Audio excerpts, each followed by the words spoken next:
እሺ አሁን ማውራት እንችላለን። ያው ሰመራይዝ ለማድረግ ስላሰብኩ ነበር። ሶ ፕሮዳክሽን ላይ ያየናቸው ሀሳቦች ነበሩ። ከፕሮዳክሽን በራሱ ምን ማለት እንደሆነ ዴፊኒሽን አይተናል።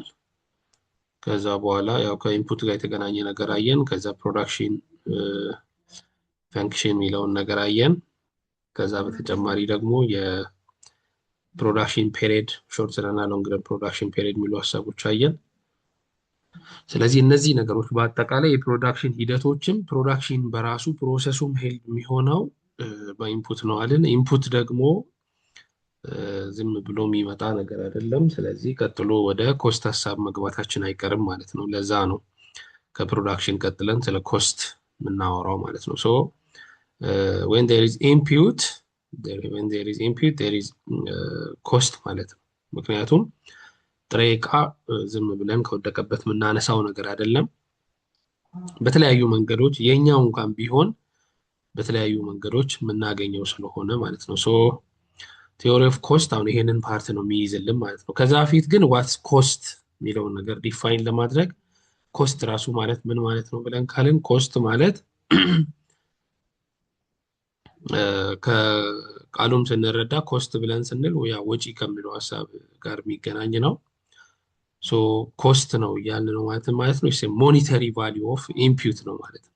ሞኒተሪ ቫሊዩ ኦፍ ኢምፒዩት ዊች ሚንስ ለፕሮዳክሽን የምናወጣቸው ወይም ደግሞ ለፕሮዳክሽን የምንጠቀማቸው ጥሬ ዕቃዎች አሉ። እነዛን ጥሬ ዕቃዎች በገንዘብ ስንተምን ወይም ደግሞ በገንዘብ ስንገልጸው ኮስት ይባላል። ሌላ ምንም ማለት አይደለም። ወይም ደግሞ እነዚህን ጥሬ ዕቃዎች የገዛንበት ወይም እነዚህን ጥሬ ዕቃዎች ለመግዛት ያወጣነው ወጪ በአጠቃላይ ኮስት ይባላል ማለት ነው። ስለዚህ ይህንን ኮስት ስናይ በተለያዩ አይነት መንገዶች ልናይ እንችላለን። ለምሳሌ ኮስት ያደረግነው ከኪሳችን አውጥተን ገንዘብ አውጥተን ሊሆን ይችላል። አንዳንድ ጊዜ ደግሞ ኮስት ገንዘብ ያልወጣባቸው ነገሮችም ሊኖሩ ይችላሉ። ነገር ግን ለፕሮዳክሽን ፐርፐዝ የምንጠቀማቸው ነገሮች ሊኖሩ ይችላሉ ማለት ነው። ሶ በአጭሩ ኮስት ግን ምንድን ነው የሚለውን ኮስትን ዲፋይን የምናደርገው ኮስት ኢዝ ሞኒተሪ ቫሊዩ ኦፍ ኢንፑት ነው። በቃ ጥሬ ዕቃ የገዛናቸውን ጥሬ ዕቃዎች በአጠቃላይ ለፕሮዳክሽን ፐርፐዝ ለማዋል የገዛናቸውን ነገሮች በገንዘብ መልክ ወይም ደግሞ ያለ ገንዘብም ሆኖ ግን ለፕሮዳክሽን አገልግሎት የሚውሉ ነገሮችን ኮስት እንላለን ማለት ነው። ያንን ኮስት ብለን እንገልጻለን። ሶ ኮስት ማለት ሞኒተሪ ቫሊዩ ኦፍ ፕሮዳክሽን የሚለውን ትይዛላችሁ። በሌላ አገላለጽ ኮስት ማለት የጥሬ ዕቃዎቹ የተገዙበት ወጪ ማለት ነው። በቃ ሌላ ምንም አይደለም። ቢካውዝ when there is production there is cost ማለት ነው። በተመሳሳይ ደግሞ ኢንፑትም ስላለ ሶ ኮስት የሚለውን ዲፋይን ካረገን ኮስት ፈንክሽን ምንለው አለ። ኮስት ፈንክሽን ማለት ባለፈው ፕሮዳክሽን ፈንክሽንን አይተን ነበር። ፕሮዳክሽን ፈንክሽን ሚንስ እሱን ዲስከስ አድርገን ነበር። ፕሮዳክሽን ፈንክሽን ብለን ስንል ምን ማለታችን ነው? የሚያስታውሳለ ቴክኒካል ሪሌሽንሽፕ ብትዊን ኢንፑት ኤንድ አውትፑት ነው ብለን ነበር። ፕሮዳክሽን ፈንክሽን ማለት ቴክኒካል ሪሌሽንሽፕ ብትዊን ኢንፑት ኤንድ አውትፑት ብለን ስለነበረ ማለት ነው። ስለዚህ የዛ የኢንፑቶቹን ፕራይስ ጨምረን ከኮስት ፈንክሽን ጋር እናገናኘዋለን ማለት ነው ወደ ኮስት ፈንክሽን ስንመጣ። ምክንያቱም አወር ኮስት ብለን ስንል የኢንፑቶቹ ፕራይስ ፈንክሽን ነው ማለት ነው። ኮስት ፈንክሽን ብለን ስንል ዲፔንድስ ኦን አወር ኢንፑት ፕራይስ ማለት ነው። ስለዚህ በሮ ማቴሪያሎቹ ፕራይስ ላይ ዲፔንድ ይሆናል። ስለዚህ ፕሮዳክሽን ብለን ስንል በኢንፑት ላይ ዲፔንድ ይሆናል። ኮስት ብለን ስንል ደግሞ በኢንፑት ኮስት ላይ ወይም ደግሞ ፕራይስ ኦፍ ዳት ኢንፑት ላይ ዲፔንድ ይሆናል ማለት ነው። ትራዲሽናሊ ኮስትን ሁለት አይነት ኮስት ማየት እንችላለን። በተለይ ደግሞ ሾርት ረን ላይ ሁለት አይነት ኮስቶች አሉ። ሾርት ረን ምንድን ነው ብለን ነበር ባለፈው? ሾርት ረን ማለት አትሊስት አንድ ኢንፑት ምን የሚሆንበት ፊክስድ የሚሆንበት የፕሮዳክሽን ፔሪድ ወይም ታይም ሾርት ረን ፕሮዳክሽን ፔሪድ ወይም ሾርት ረን ፕሮዳክሽን ታይም ይባላል። ያንን ደግሞ አውርተናል። ሁሉም ያለን ኢንፑት በአጠቃላይ ቫሪየብል የሚሆን ከሆነ ደግሞ ሎንግ ረን ፕሮዳክሽን ፔሪድ ብለናል። ስለዚህ አሁን ስለ ሾርት ረን ኮስት እያወራን ነው ማለት ስለ ሾርት ረን ፕሮዳክሽን እያወራን ነው ማለት ነው። ሾርት ረን ላይ ሁለት አይነት ኢንፑቶች አሉን፣ ፊክስድ ኢንፑት እና ቫሪየብል ኢንፑት አለን። ሾርት ረን ኮስት ላይም ስንመጣ ደግሞ የቶታል ፊክስድ ኮስት ወይም ደግሞ የፊክስድ ኢንፑት ኮስት እና ቶታል ቫሪየብል ኮስት የሚባለው ደግሞ የቫሪየብል ኢንፑት ኮስት ይሆናል ማለት ነው። ቢኮዝ ስለ ሾርት ረን እያወራን ስለሆነ በትን ዘ ሎንግ ረን ብንመጣ ሾርት ረን ላይ ያየነውን የኮስት አይነት ሎንግ ረን ላይ አናይም። ለምሳሌ ፊክስድ ኮስትን አናይም።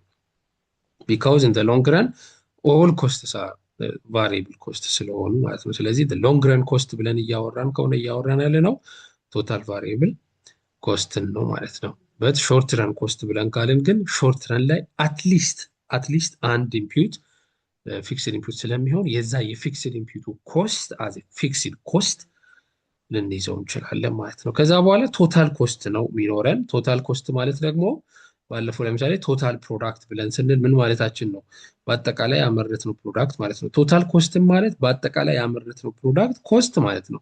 ሾርት ረን ላይ ቶታል ኮስት የሚባለው የቶታል ፊክስድ ኮስት እና የቶታል ቫሪየብል ኮስት ድምሩን ቶታል ኮስት ብለን እንወስዳለን ማለት ነው። ስለዚህ አጠቃላይ ወጪ የሚባለው ለተለያዩ አንድን ምርት ለማምረት ያወጣ ነው አጠቃላይ ወጪ አሁን በነገርኳችሁ መሰረት ቶታል ኮስት ይባላል።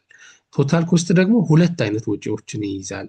በተለይ ደግሞ ሾርት ረን ላይ ሁለት አይነት ኢንፑት አለን። ሁለት አይነት ጥሬ ዕቃዎች እንጠቀማለን። አንደኛ ፊክስድ ጥሬ ዕቃ እና ሌላኛው ደግሞ የሚለዋወጥ ጥሬ ዕቃ እንጠቀማለን። ስለዚህ ሁለቱን ስንጠቀም ለሁለቱ ያወጣናቸውን ኮስቶች ደምረን ስናስቀምጥ ቶታል ኮስት ይባላል ማለት ነው። እዚህ ጋር እንደምትመለከቱት በቴብል ማየት እንችላለን። ቅድም ምን ብለን ነበር? ቶታል ፊክስድ ኮስት ማለት በየትኛውም አማውንት ኦፍ ፕሮዳክሽን ኢስ ዘ ሴም ነው ብለናል። ቢካውዝ ፊክስድ ነው፣ ውስን ነው፣ የሚቀያየር አይደለም። ወይን ካም ቱ ቶታል ቫሪየብል ኮስት ስናይ ግን እንደዚህ አይነት ባህሪዎች ይይዛል። ቶታል ቫሪየብል ኮስት መጀመሪያ ላይ 0 ነበር፣ 30፣ 56፣ 75፣ 85 እያለ ኢንክሪዝ እያደረገ ይሄዳል ማለት ነው። ቶታል ኮስታችን ማለት ደግሞ የሁለቱ ሰሜሽን ነው። የሁለቱ ሰሜሽን ነው ማለት በሌላ አባባል ምን ማለት ነው? ቶታል ፊክስድ ኮስትን እና ቶታል ቫሪየብል ኮስትን አዳርገን ማለት ነው። ለምሳሌ እዚህ ጋር 100 ሲደመር 0 100 ነው። 100 ሲደመር 30 130 ነው። 100 ሲደመር 56 156 ነው እያለን እናስቀምጣለን። ቶታል ኮስት ማለት ምንድን ነው ብለን ስላየን ቅድም ይሄው ቶታል ኮስት ማለት ምንድን ነው ብለናል? ቶታል ኮስት ማለት የቶታል ፊክስድ ኮስት እና የቶታል ቫሪየብል ኮስት ድምር ነው ብለናል። ስለዚህ ቶታል ፊክስድ ኮስታችን 100 ነው። ፊክስድ ስለሆነ አይቀያየርም፣ ፊክስድ ነው። ቢካውዝ ሎንግ ረን ላይ ሾርት ረን ላይ ምን ብለን ነበር? አትሊስት አንድ ኢንፑት ፊክስድ ነው ብለናል። ስለዚህ there is fixed input in the short term ማለት ነው። ሶ መደመር እንችላለን። ቫሪየብል ኢንፑትን ስንመለከት እዚህ ጋር የተቀመጡ ቫሪየብል ኮስቶች የቫሪየብል ኢንፑትን ኮስት ሪፕሬዘንት አድርገው እዚህ የተቀመጡ ናቸው። ቶታል ኮስት ማለት ደግሞ የቫሪየብል ኢንፑት እና የፊክስድ ኢንፑት ሰሜሽን ነው ማለት ነው፣ ወይም ድምር ነው ማለት ነው። ይህንኑ ነገር ግራፊካሊ ማየት ይቻላል። አሁን ግራፊካሊ ስንመለከት ቶታል ኮስት ምን አይነት ባህሪ ነው ያለው ብለን ስንል ይኸው ቶታል ኮስታችን እንደዚህ ኢንቨርትድ ኤስ ሼፕ ናቸው። ቶታል ቫሪየብል ኮስትን በተመሳሳይ ኢንቨርትድ ኤስ ሼፕ ነው። ቶታል ፊክስድ ኮስትን ግን ስንመለከት ሆሪዞንታል ነው ማለት ነው። ሆሪዞንታል የሆነበት ምክንያት ቫሪ አያደርግም። ይኸው 100 አይደል እዚህ ጋር ያየ ነው። ይኸው እዚህ ጋር ስትመለከቱት ግራፊካሊ 100 ላይ ቀጥ ብሎ ነው የሚሄደው። አውትፑት መጠናችን ስንትም ሊሆን ይችላል፣ ኢቭን ዜሮም ሊሆን ይችላል።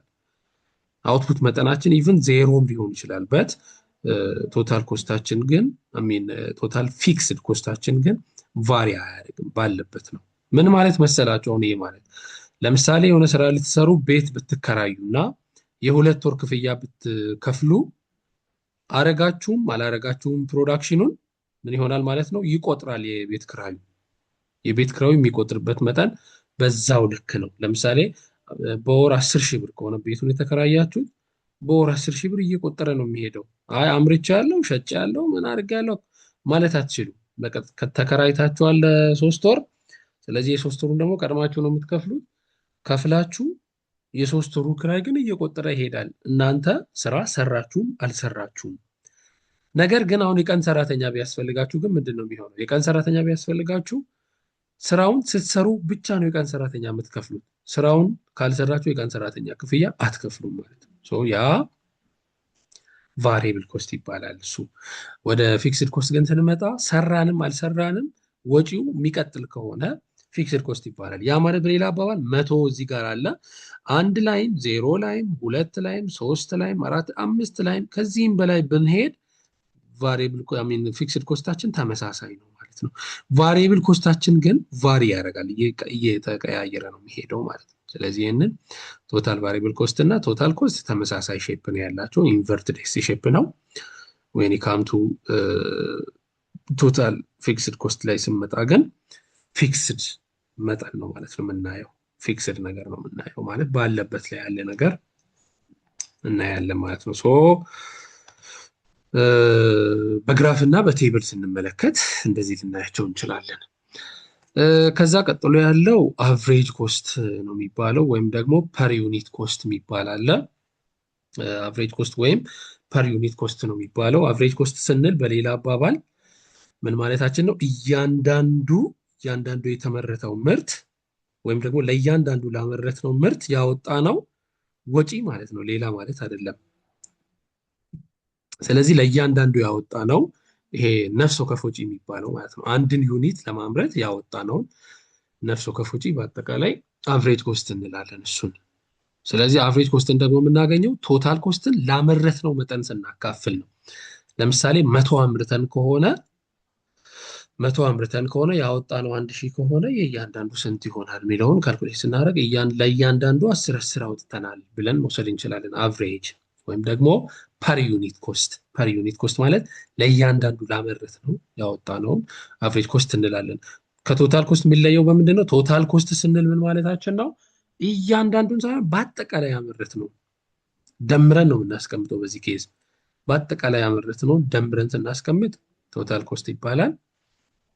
ከዛ ውጭ ግን ለእያንዳንዱ ዩኒት ፐር ዩኒት ያወጣ ነው ደግሞ አቨሬጅ ኮስት እንላለን። አቨሬጅ ቅድም ቶታል ኮስትን እንዳየ ነው። አቨሬጅ ኮስትም የአቨሬጅ ፊክስድ ኮስት እና የአቨሬጅ ቫሪየብል ኮስት ሰሜሽን ነው፣ ወይም የአቨሬጅ አማካይ ወጪ የምንለው ማለት ነው። አቨሬጅ ኮስት ማለት አማካይ ወጪ ማለታችን ነው። ስለዚህ አቨሬጅ ፊክስድ ኮስት አለ። ይሄ የቶታል ፊክስድ ኮስት እና ኳንቲቲ፣ ቶታል ፊክስድ ኮስትን ላመረት ነው ስናካፍል ነው። አቨሬጅ ቫሪየብል ኮስት ደግሞ አቨሬጅ ቶታል ቫሪየብል ኮስትን ለኳንቲቲ ስናካፍል ነው፣ እዚህ ጋር እንደምታዩት ማለት ነው። በሌላ አባባል ምን ማለት ነው?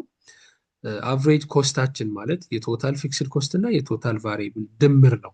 የቶታል ፊክስድ ኮስት እና የቶታል ቫሪየብል ድምር ነው። እሱን ለኳንቲቲ ስናካፍል ቶታል ፊክስድ ኮስት ኦቨር ኳንቲቲ ይሆናል። እዚህ ጋር ደግሞ ቶታል ቫሪየብል ኮስት ኦቨር ኳንቲቲ ይሆናል። ስለዚህ የሁለቱ ሰሜሽን አቨሬጅ ኮስት ወይም አቨሬጅ ቶታል ኮስት እንላለን። እዚህ ጋር ኤሲ ማለት ይቻላል። አቨሬጅ ኮስት ወይም አቨሬጅ ቶታል ኮስት ብለን በእንደዚህ መውሰድ እንችላለን ማለት ነው። ስለዚህ ሁለት ሀሳብ ያዙልኝ እዚህ ጋር። አንደኛ የምትይዙ ቶታል ኮስት ማለት ምን ማለት ነው የሚለውን ያዙልኝ። ከዛ አቨሬጅ ኮስት ማለት ምን ማለት ነው? ቶታል ኮስት ማለት የሁሉም አጠቃላይ ያመረት ነው ምርት፣ ለዛ ያን ምርት ለማምረት ያወጣ ነው አጠቃላይ ወጪ ቶታል ኮስት ይባላል።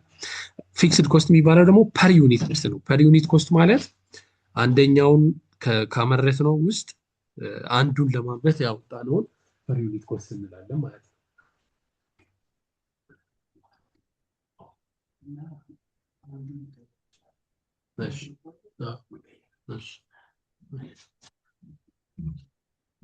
እሺ ስለዚህ አቨሬጅ ኮስት ብለን ስንል ያንን ነው ማለት ነው እያልን ያለ ነው። ለእያንዳንዱ ዩኒት ላመረት ናቸው ለእያንዳንዱ ዩኒቶች የምናወጣው ነው እንጂ አቨሬጅ ኮስት እንላለን። አቨሬጅ ኮስትም በተመሳሳይ የአቨሬጅ ፊክስድ ኮስት እና የአቨሬጅ ቫሪየብል ኮስት ሰሜሽን ነው። ኦልሬዲ እሱን እዚህ ጋር እንደምታዩት አይተናል ማለት ነው። ሌላኛው ትራዲሽናል ኮስት ብለን የምንወስደው ማርጂናል ኮስትን ነው። ማርጂናል ኮስት ማለት ባለፈው ስለ ማርጂናል ፕሮዳክትም ስለ ማርጂናል ዩቲሊቲ ማውርተን ነበር። ማርጂናል ማለት ኦልዌይስ አዲሽናል ማለት ነው፣ ወይም ተጨማሪ ብለን የምንለውን ማርጂናል ብለን መውሰድ እንችላለን። ወይም ኤክስትራ ፕሮዳክት ከሆነ ለምሳሌ ኤክስትራ ፕሮዳክት፣ ኮስት ከሆነ ኤክስትራ ኮስት፣ ዩቲሊቲ ከሆነ ደግሞ ኤክስትራ ዩቲሊቲ እንደማለት ነው። ስለዚህ ማርጂናል ኮስት ብለን ስናወራውን እዚህ ጋር ምና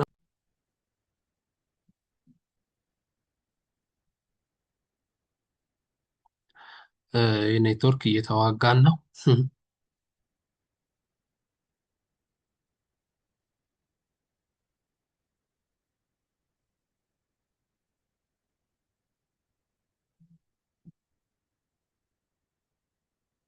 ኦኬ ስለዚህ እንቀጥል። ሼር ላድርገው።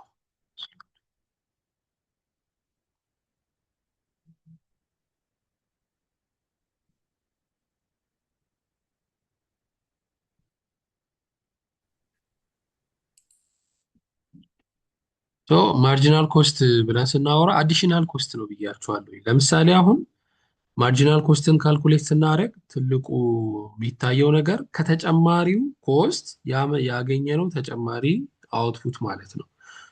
ለምሳሌ መጀመሪያ 100 ብር ከሆነ እያወጣን ፕሮዲስ እያደረግን የነበረው በ100 ብር አውጥተን 3 ፕሮዲስ እያደረግን ከነበረ 20 ብር ጨምረን 4 አድርገን ከሆነ ምን ማለት ነው? ከጨመርናት ከ20 ብሩ ኮስት ያመረት ነው ማለት ወይም ለተጨማሪ ዩኒት ኦፍ አውትፑት ለማምረት ተጨማሪ 1 ዩኒት ኦፍ አውትፑት ለማምረት ያወጣ ነው ተጨማሪ ዩኒት ኦፍ ኮስት ማርጂናል ኮስት ይባላል ማለት ነው።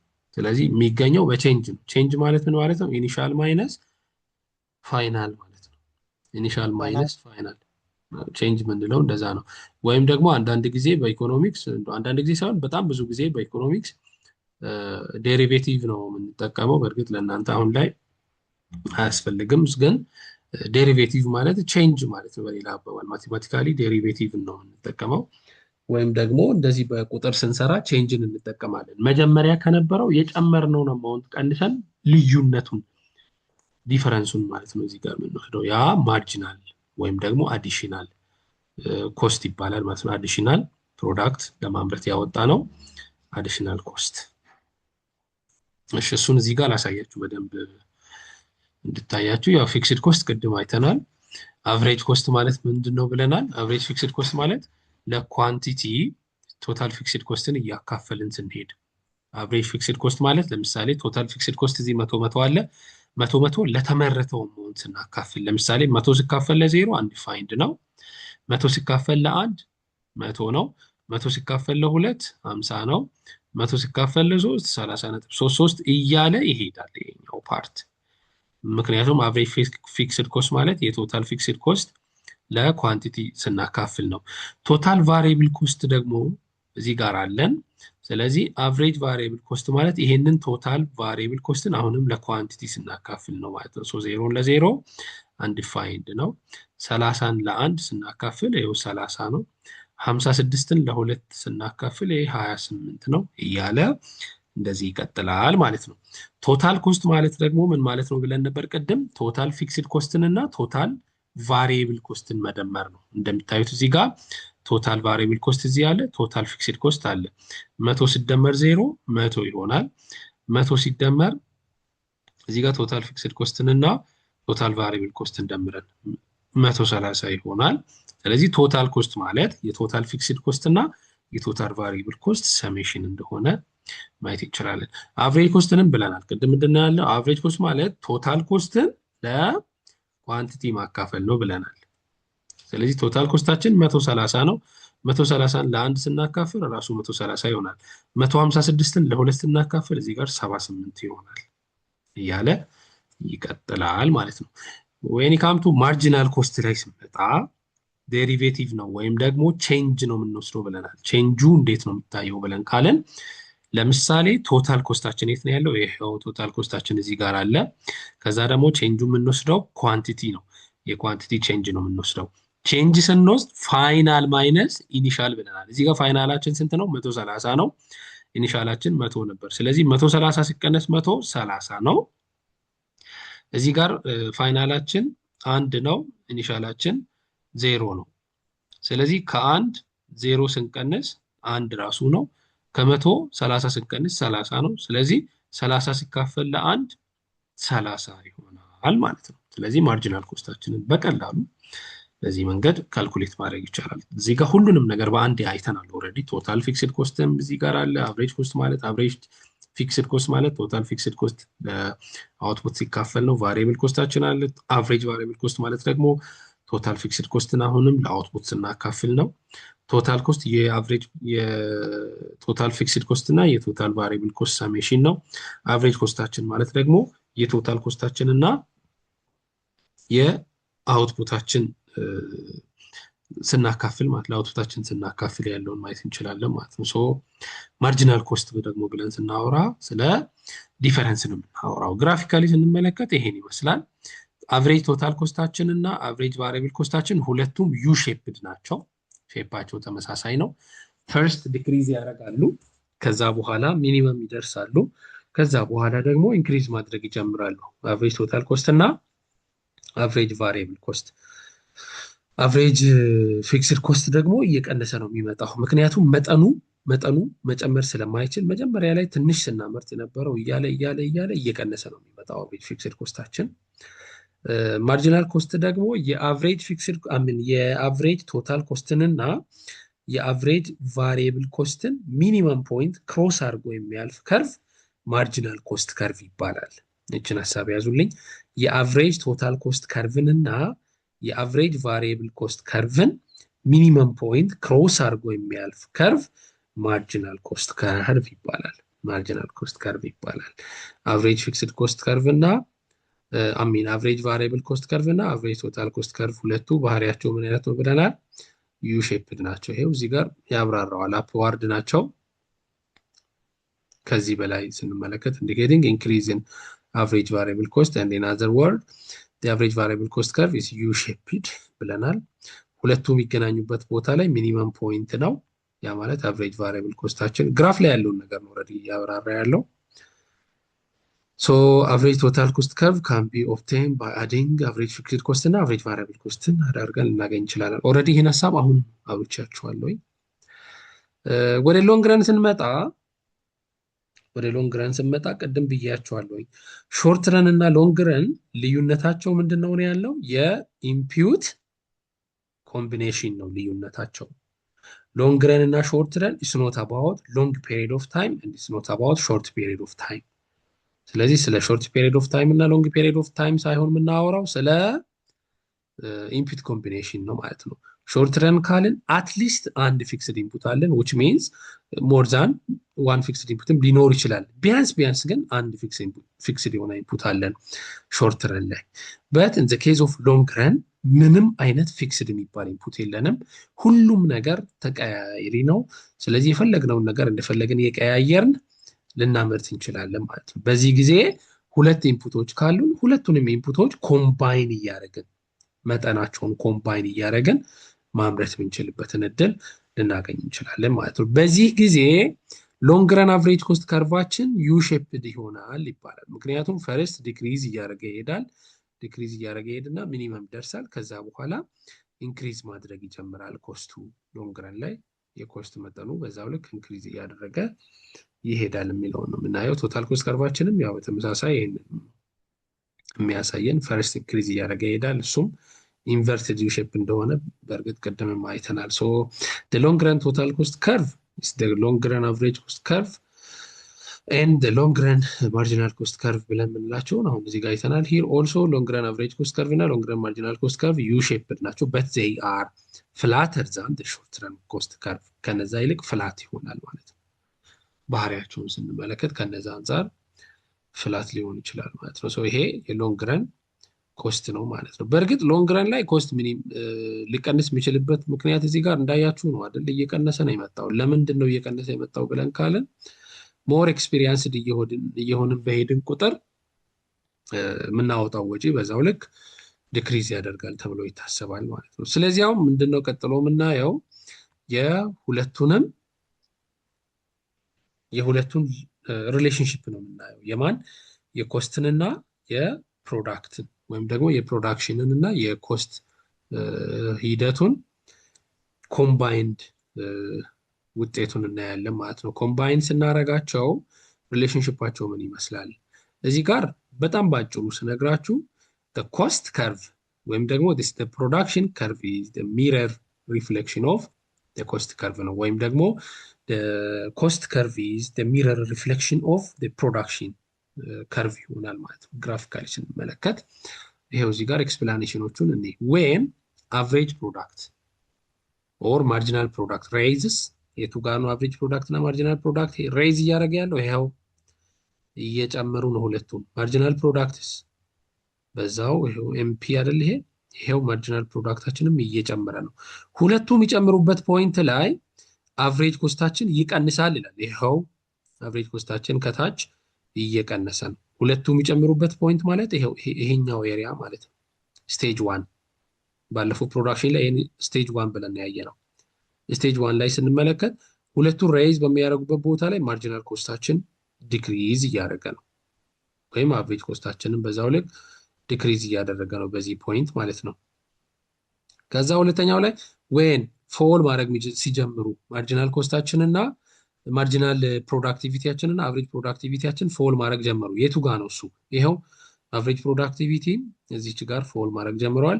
ማርጂናል ፕሮዳክቲቪቲም ይኸው እዚች ፖይንት ላይ ፎል ማድረግ ጀምረዋል። ዊች ሚንስ ስቴጅ 2 ላይ ማለት ነው።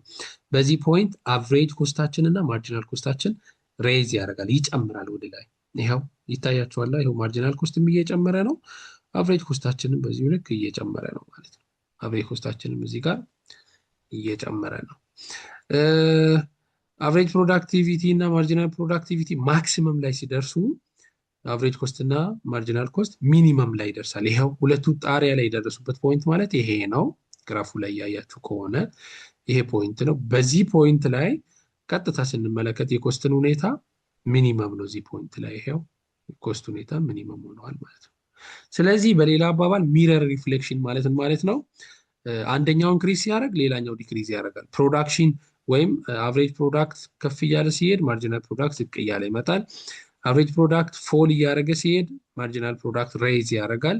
አቨሬጅ ፕሮዳክት ማክሲመም ሲሆን ማርጂናል ኮስት ደግሞ ሚኒመም ላይ ይሆናል። ስለዚህ ኮስት እና ፕሮዳክሽን ሚረር ሪፍሌክሽን ነው። ዊች ሚንስ አሁን ይሄኛውን ግራፍ ብትገለብጡት ወረቀት ቢሆንና ብትገለብጡት ከላይ ያለውን ግራፍ ራሱን ነው የሚመስለው። ዊች ሚንስ ሚረር ሪፍሌክሽን። ሚረር ሪፍሌክሽን ማለት አንድ ሰው ራሱን መስታወት ላይ ሲመለከት ራሱን ፌስ ነው መስታወቱ ለሚያየው፣ ምንም አይነት የተቀየረ ነገር አይኖርም። ሶ ኮስት እና ፕሮዳክሽን ከርቮችን በተመሳሳይ እንደዚህ አይነት ባህሪ ነው ያላቸው ማለት ነው።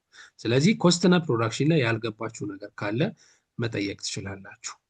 ከዚህ ቀጥለን የምናየው ማርኬት ስትራክቸር ላይ 4 አይነት ማርኬት ስትራክቸሮች አሉ። ተመሳሳይነትና ልዩነታቸውን አብረን አንድ ላይ እናያለን። በአጭሩ መጨረስ እንችላት ነች፣ ትንሽ ነገር ስለሆነች እሷን ወዲያው እንላታለን። ግን እስካሁን ፕሮዳክሽን እና ኮስት ላይ ያልገባችሁ ነገር ካለ ጠይቁኝ።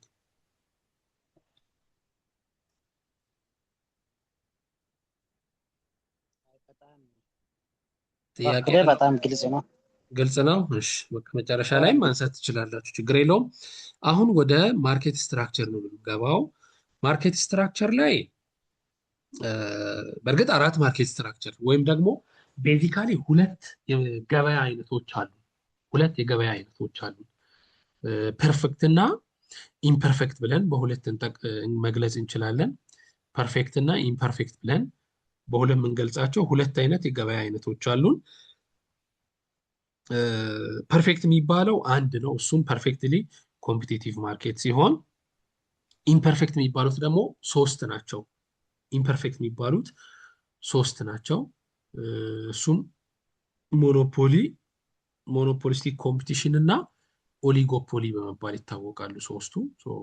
እያንዳንዱን ከነ ባህሪያቸው ሁሉም 4 ማርኬቱም 4 ናቸው ማለት ቤዚካሊ 2 ናቸው። ሁለቱ ግን ወደ 4 ይበተናሉ። አንደኛው 1 ብቻ ነው ያለው፣ ሁለተኛው ደግሞ 3 ነው ያለው ማለት ነው። እያንዳንዱ የየራሳቸው የሆነ ካራክተሪስቲክስ ስላለ ሴፓሬትሊ እያንዳንዱን እያየን እንሄዳለን። ስለዚህ አሁን ከፐርፌክትሊ ኮምፒቲቲቭ ማርኬት ስትራክቸር ስንጀምር ፐርፌክትሊ ኮምፒቲቲቭ ማርኬት ስትራክቸር ሴቭራል ዲስቲንክቲቭ ካራክተሪስቲክስ አለው። የራሱ የሆነ ባህሪያት ያሉት ነው ማለት ነው። ባህሪያቱንም ስንመለከት እዚህ ጋር ተጠቅሰዋል። አንደኛው ማርኬት ሃዝ ላርጅ ነምበር ኦፍ ባየርስ ኤንድ ሴለርስ። ማርኬቱ there are large number of ባየር እና ሴለር አለ። ምን ማለት ነው? ገበያው ላይ ባለፈው ማርኬት ማለት ብለን ነበር ሻጭና ገዢ አብረው የሚገኙበት ነው ብለናል። ስለዚህ ባየር እና ሴለር አንድ ላይ ሆነው በጣም ብዙ ባየር እና ብዙ ሴለር አንድ ላይ የሚገኝ ከሆነ የማርኬት ስትራክቸሩ ባህሪ ፐርፌክት ኮምፒቲቲቭ ነው የሚባለው። ላርጅ ነምበር ኦፍ ሴለር ኤንድ ባየር ካለ ፐርፌክትሊ ኮምፒቲቲቭ ማርኬት ነው እንላለን። ሌላኛው ባህሪ ደግሞ ይኸው እዚህ ጋር እንደምታዩ ፐርፌክት ኮምፒቲቲቭ ማርኬት ኢዝ ኮምፖዝድ ኦፍ ላርጅ ነምበር ኦፍ ባየር ኤንድ ሴለር ኦፍ ኮሞዲቲ። ስለዚህ አንድን እቃ የሚሸጡ እና የሚገዙ ሰዎች ቁጥር እዛ ማርኬት ላይ በጣም ብዙ የሚሆን ከሆነ አንዱ የፐርፌክት ኮምፒቲቲቭ ማርኬት ባህሪ ነው። ሌላኛው ባህሪ ሆሞጂኒቲ ኦፍ ፕሮዳክት ነው። ሆሞጂኒቲ ኦፍ ፕሮዳክት ላይ ስመጣ እነዚህ በጣም ብዙ ቁጥር ያላቸው ሻጮች የሚሸጡት ምርት ተመሳሳይ ምርት ነው፣ አንድ አይነት ምርት ነው።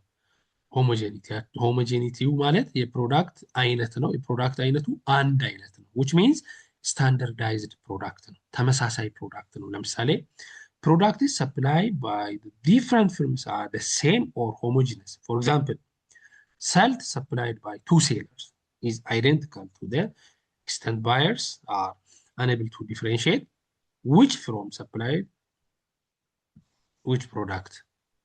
which firm supplied which product ማለት የትኛው አቅራቢ የትኛውን ፕሮዳክት እንደሸጠ ወይም ደግሞ ከየትኛው አቅራቢ የትኛውን ፕሮዳክት እንደተቀበልን ግራ እስኪገባን ድረስ የሚሆን ከሆነ ይሄ ፐርፌክት ኮምፒቲሽን ነው ይባላል ማርኬት ስትራክቸሩ። እሺ እሷን ሀሳብ ላንሳላችሁ። ለምሳሌ እሺ እናንተ ሀገር የውሃ ብራንድ ስማቸውን አላውቅም፣ እኛ ሀገር ያለውን ልንገራችሁ። እኛ ሀገር ለምሳሌ ጤና ውሃ የሚባል አለ፣ ሰላም ውሃ የሚባል አለ፣ ፍቅር ውሃ የሚባል አለ። ሌሎችም ስማቸውን ማላውቃቸው ብዙ አይነት ውሃዎች አሉ። በሌላ አባባል በጣም ብዙ ውሃ አቅራቢ አለ፣ በተመሳሳይ ደግሞ በጣም ብዙ ውሃ የሚገዛ ሰው አለ። ፕሮዳክቱ ግን ሆሞጂነስ ነው ብለን ስንል ወይም ደግሞ ስታንዳርዳይዝድ ነው ብለን ስንል ምን ማለታችን ነው? የትኛው ውሃ አንደኛው ውሃ ከሌላኛው ውሃ በምን እንደሚለይ ማወቅ አንችልም። ለምሳሌ የጤና ውሃን፣ ፍቅር ውሃንና ሰላም ውሃን በብርጭቆ ብሰጣችሁ የትኛው ፍቅር ውሃ፣ የትኛው ጤና ውሃ፣ የትኛው ሰላም ውሃ እንደሆነ ማወቅ አትችልም። ምንድነው እናንተ ጋር ያለው ብራንድ የውሃ ብራንድ ንገሩኛ። ወይስ የታሸገ ውሃ ቦታ እንጠጣለን? ባልተር ቦታ፣ ኦሲስ ቦታ፣ ማንዝ ቦታ ይባላል በእኛ ዙሪያ ያለ። አሁን የጠራህልኝንም ሶስቱንም ውሃ በብርጭቆ ብሰጥ የትኛው የቱ እንደሆነ ማወቅ ትችላለህ? አይቻልም። አይቻልም ማለት ምን ማለት መሰላችሁ? ያ ማለት ተመሳሳይ ፕሮዳክት ነው ማለት ነው። ስታንዳርዳይዝድ ፕሮዳክት ነው። ቶታሊ ተመሳሳይ ፕሮዳክት ነው። ስለዚህ ያንን ነው ሆሞጂነስ ነው የምንለው። ፕላስ ደግሞ ላርጅ ነምበር ኦፍ ሴለር እና ባየር ያለበት ነው። ከተለያዩ ነጋዴዎች ናቸው። አዎ ግን የተለያዩ አይደል? መኒ ሴለር ይላል አይደለ? መኒ ሴለር ማለት ብዙ ሴለር ነው ያለው፣ ብዙ ገዢም አለ።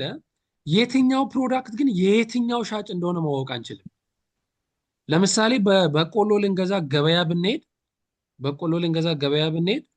2 ኩንታል በቆሎ ስንገዛ የትኛው ኩንታል የትኛው ገበሬ የት የተመረተ እንደሆነ ማወቅ ይቻላል? አይቻልም። ከየት እንደመጣ ማወቅ ቆሎን አይተን በቆሎውን አይተ የአቶ የማን በቆሎ እንደሆነ ማወቅ አይቻልም።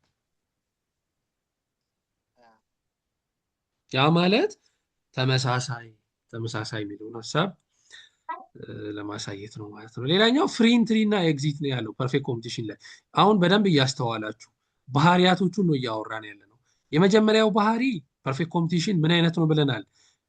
ብዙ ሴለር እና ብዙ ባየር ያለበት ነው ብለናል። ሁለተኛው እነዚህ ብዙ ሴለሮችም ሴል የሚያደርጉት ፕሮዳክት ተመሳሳይ ፕሮዳክት ነው ወይም ኤግዛክትሊ ዘ ሴም which means ስታንዳርዳይዝድ ፕሮዳክት ነው ብለናል። ሌላኛው ባህሪያቸው ፍሪ ኢንትሪ ኤንድ ኤግዚት ነው ማለት ፍርሞች ወይም ደግሞ አቅራቢዎች ወይም ደግሞ ሻጮች ወደ ገበያው በቀላሉ መግባት ይችላሉ፣ ካልፈለጉም ደግሞ በቀላሉ ማውጣት ይችላሉ። ለምሳሌ ኢትዮጵያ ውስጥ የታሸገ ውሃ የሚያቀርቡ ድርጅቶች ብዙ ናቸው። የገቡም አሉ፣ የወጡም አሉ። ለምሳሌ ሃይላንድ የሚባል ውሃ ነበር፣ መጣ በቅርቡ፣ እንደገና ተመልሶ ደግሞ ወጣ። በቻለ ሰዓት መግባት በቻለ ሰዓት መውጣት ይችላል። እንደዚህ አይነት ባህሪ ካየን ይሄ ፐርፌክት ኮምፒቲሽን ነው ማለት ነው ማርኬት ስትራክቸሩ። ሌላኛው there is perfect information for both consumer and producer ያ ማለት አምራቹም አቅራቢውም ወይም ደግሞ አከፋፋዩም ተመሳሳይ የሆነ እውቀት ከሸማቹ ጋር አለው ተብሎ ይታሰባል። ሁሉም ተመሳሳይ የሆነ ስለ ፕሮዳክት ፕራይስ ሊሆን ይችላል፣ ስለ ፕሮዳክት ኳሊቲ ሊሆን ይችላል። አምራቹ ያለውን ያህል እውቀት እነዛም አላቸው ተብሎ ይታሰባል። ሶ ዴር ኢዝ ኖ ኢንፎርሜሽን አሲሜትሪ የለም፣ ወይም ይሄ ግራ የሚያጋባ ነገር ስለ ጉዳዩ ምንም ግራ የሚያጋባ ነገር የለም ማለት ነው። ሶ ፐርፌክት ኢንፎርሜሽን አለ ቦት ሳይድስ፣ ኮንሱመርም ፕሮዲውሰርም ተመሳሳይ የሆነ እውቀት ነው ያለው ተብሎ ይታሰባል። ሌላኛው the firm's aim is to maximize profit maximization of course የትኛውም firm aim ወይም ደግሞ የትኛውም ነጋዴ ወደ ንግድ ሲገባ ምን አስበው ነው የሚገባው? ትርፍ አስበው ነው። እሺ ትርፍ አስበው ነው የሚገባው። ያ ሌላ ምንም ሌላ ነገር የላቸውም። ሶ ፐርፌክት ኮምፒቲሽን ዴማንዱን እና ሬቨኑ ከርቫቸውን ስንመለከት ዴማንድ ከርቭ ወይም ደግሞ ፕራይስ ከርቭ ይባላል። ዴማንድ ከርቭ ወይም ፕራይስ ከርቭ ይባላል። ፕራይስ ከርቫችን ፐርፌክት ኮምፒቲሽን ላይ ምን አይነት መሰላችሁ? ሆሪዞንታል ነው። ሆሪዞንታል የሆነበት ምክንያት ምንድን ነው? ፐርፌክት ኮምፒቲሽን ላይ ፕራይስ ቴከር ናቸው። ፕራይስ ቴከር ማለት ማርኬቱ ላይ ያለውን ፕራይስ ነው የሚወስዱት። የውሃ ዋጋ ላይ ግን ልዩነት አለ እናንተ ሀገር። አሁን ቅድም ከጠራህልኝ ውሃ 1 ሊትር ውሃ የሚሸጥበት የአንደኛው ከሌላኛው ጋር ዋጋቸው ይለያያል። ኦኬ እናንተ ጋር እንደዛ ነው። ምናልባት የሴሊንግ ኮስት ሊሆን ይችላል። እኛ ሀገር ላይ ግን አይለያይም። እኛ ሀገር ላይ የፈለገ ውሃ ስም ብትጠራ 1 ሊትር 20 ብር ከሆነ 1 ሊትር 20 ብር ነው። ፍቅር ውሃም ጤና ውሃም ውሃው በስሙ ምክንያት ምንም አይነት የዋጋ ጭማሪ አይታይም። አንድ አይነት ነው የሚሆነው። እኛ ሀገር ቺፕ ውሃ ሁሉም አንድ ሂሳብ ነው። እንደዛ አይደል? አንድ አይነት ነው የሚመጣው። እንደ ግን አሁን ብራንድ እንደየቦታው ነው ከሆነ የሚሸጠው እዚህ። እንደየቦታው ይለያያል። አሁን ከሱቅ ስትገዙና ከኢንተርናሽናል ሆቴል ስትገዙ አንድ አይሆንም። እሱ ደግሞ ለሰርቪሱ ነው ያስከፍላል። እንደ ብራንድ ብቻ እንደ ብራንድ ነው የሚለየው እዚህ ጋር። ኦኬ እናንተ ሀገር እንደ ብራንድ በስሙ ይለያያል። እንትን እኛ ጋር ግን እንደ ብራንድ ካምፓኒ ኦኬ ስለዚህ አሁን እኛ ጋር ጤናም ውሃ 1 ሊትር 20 ብር ከሆነ ሁሉም ጋር 1 ሊትር 20 ብር ነው። ፍቅር ውሃም ከሆነ ሁሉም 1 ሊትር 20 ነው ማለት ነው የሚሸጡት። ከዛ ውጭ ፕራይስ መጨመር አይችሉም ማለት እንደው ህግ ተከልክለው ምናምን ሳይሆን ከዛ በታች ከሸጡ የሚገዛቸው ሰው የለም። ምክንያቱም ውሃ ነው ብሎ ስለሚያስብ ሰው ሄዶ የሚቀንስ ካለበት ሄዶ ይገዛል። ስለዚህ ከሚከስሩ ባለው ይሸጣሉ። ለዛ ፕራይስ ፊክስድ ነው። ፕራይስ ቴከር ናቸው። ለምሳሌ ዛሬ ወደ ገበያ እናንተ መጣችሁ ኢንቨስት ላርግ ብላችሁ አስባችሁ የውሃ ማምረቻ ፋብሪካ ከፍታችሁ ብትመጡ 1 ሊትር ውሃ የምትሸጡት ገበያው ላይ ባለው ዋጋ ነው። 1 ሊትር ውሃ 50 ብር ከሆነ በ50 ብር ነው የምትሸጡት እንጂ ዛሬ ገበያ ስለተቀላቀላችሁ እናንተ ዋጋ ጨምራችሁ የምትሸጡበት ሁኔታ አይኖርም ማለት ነው። ማርኬት ኢኩሊብሪየምን ስንመለከት ደግሞ ሰፕላይ እና ዲማንድ ሁለቱ የሚገናኙበት ፖይንት ላይ there is market equilibrium አለ ብለን እንወስዳለን። ወደ ሬቨኑ ስንመጣ ወደ ገቢያቸው ስንመጣ ሬቨኑ ማለት የሽያጭ ገቢ ነው አይደል? ሬቨኑ የሚባለው የሽያጭ ገቢ ነው ሬቨኑ የሚባለው which means price time quantity ማለት ነው። ለምሳሌ ሱቅ ቁጭ ብላችሁ እናንተ ዛሬ ገቢ ያገኘሁት 1000 ራንድ ነው ስትሉ ምን እያላችሁ ነው? ዋጋና ምን ያለበት ነው? እሱ መጠን የእቃው መጠን ያለበት ነው።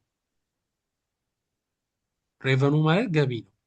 ለምሳሌ አንድ ሰው 1000 ብር ዛሬ ገቢ አግኝቻለሁ ብሎ ካለ ነጋዴ ሲሆን 1000 ብር ገቢ አግኝቻለሁ ብሎ ካለ ምን እያለ ነው? በሌላ አባባል ለምሳሌ በ1000 የሚሸጥ አንድ እቃ ሸጫለሁ፣ ወይም ደግሞ በ10 ብር የሚሸጥ 100 እቃ ሸጫለሁ፣ ወይም በ100 ብር የሚሸጥ 10 እቃ ሸጫለሁ ማለት ነው። ልክ ነኛ? ሬቨኑ የሚባለው ዋጋና መጠኑን አባዝተን ነው ሬቨኑ የምንለው የሴልስ ሬቨኑ ስለሆነ ማለት ነው። ስለዚህ ቶታል ሬቨኑ የሚባለው ቶታል ሬቨኑ የምንለው ፕራይስ ታይም ኳንቲቲ ነው። ፕራይስ ታይም ኳንቲቲ በአጠቃላይ የሸጥነውን ዋጋና የሸጥነውን እቃ መጠን አባዝተን ስናስቀምጥ ይሄ ቶታል ሬቨኑ ይባላል። አቨሬጅ ሬቨኑ ቅድምም አውርቻቸዋለሁ ስለ አቨሬጅ ማለት ፐር ዩኒት ማለት ነው። ስለዚህ አቨሬጅ ሬቨኑ ማለት ቶታል ሬቨኑን ለኪው ስናካፍል ማለት ነው። ለአውትፑት ፕራይስ ታይም ኳንቲቲ አለ። ስለዚህ ያንን ለኳንቲቲ እናካፍል። ኳንቲቲ በኳንቲቲ ይጣፋል። ስለዚህ ፕራይሳችን ማለት አቨሬጅ ሬቨኑዋችን ነው። ቢካውዝ ፕራይስ ቼንጅ ስለማያደርግ ፐርፌክት ኮምፒቲሽን ላይ ፕራይስ አይቀየርም። ዋጋ ስለማይቀየር አቨሬጅ ሬቨኑዋችን እና ዋጋችን ተመሳሳይ ይሆናል።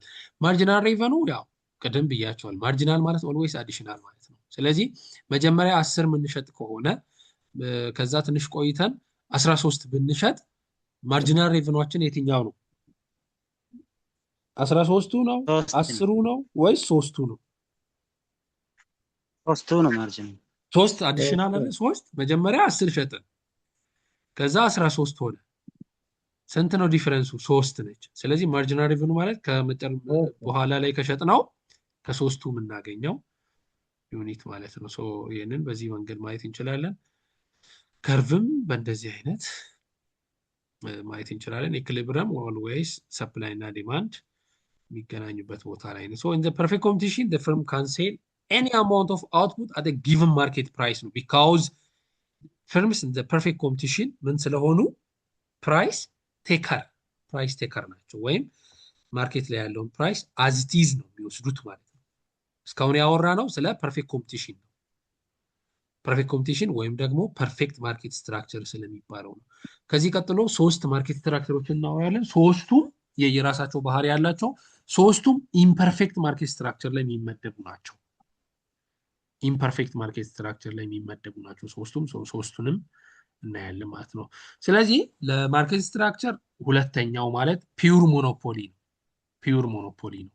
ሞኖ ማለት ምን ማለት ነው? ዋን ማለት ነው። ዋን ማለት ሲንግል ማለት ነው። ሞኖ ማለት ሲንግል ማለት ነው። ስለዚህ a pure monopoly exists when a single firm is the only producer or the single firm is the only supplier ቢሆን ወይም ደግሞ only producer በሚሆንበት ጊዜ ሞኖፖሊ ይባላል። በሌላ አባባል ቅድማም ፐርፌክት ኮምፒቲሽን ላይ ምንድን ያየ ነው? ሴለር እና ባየር ምንድን ናቸው? there are many seller and many buyer ብለናል። ወደዚህ ስንመጣ ግን ሲንግል ሴለር and many buyer ነው የሚኖረው። የሚቀየረው ይሄ ነው፣ ልዩነቱ ይሄ ነው።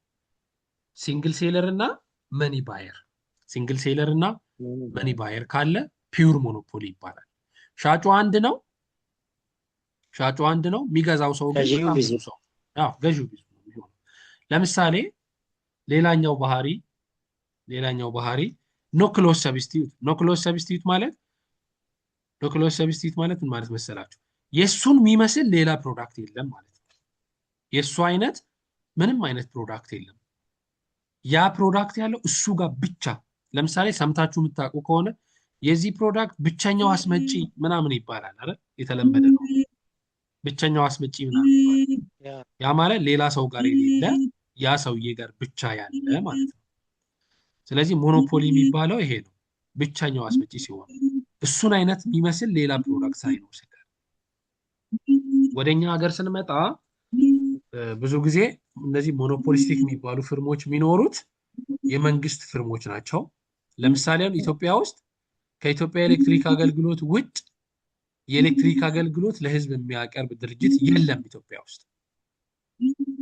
ታውቃላችሁ አይደል?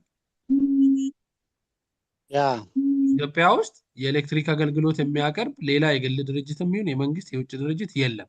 አንድ ብቻ ነው፣ እሱም ኤልፓ ነው ያለው።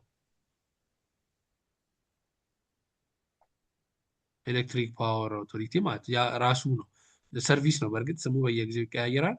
ስለዚህ የኢትዮጵያ ኤሌክትሪክ አገልግሎት ነው አሁን ላይ ለኢትዮጵያ ኤሌክትሪክ የሚያቀርበው